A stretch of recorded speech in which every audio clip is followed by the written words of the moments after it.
না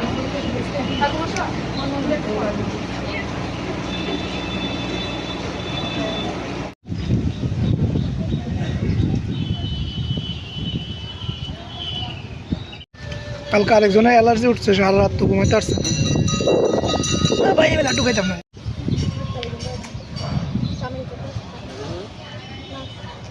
বলেন, এটা তো পূর্ণিমা তো কালকে লাগছিল, আজকে ছেড়ে দিছে, কিন্তু আজকে হনুমান জয়ন্তী, এটা সারাদিন থাকবে।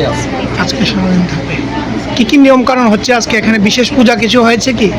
পুজো তো সকালে যেভাবে হয় সেভাবেই হচ্ছে। ভক্তরা ভিড় আছে আজকে, ভক্তদের ভিড় আছে খুব আছে।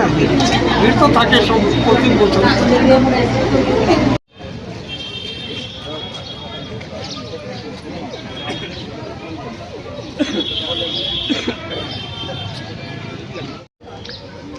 ভালো ভিড় হয়েছে সকালবেলা আছো তো? সকাল সকাল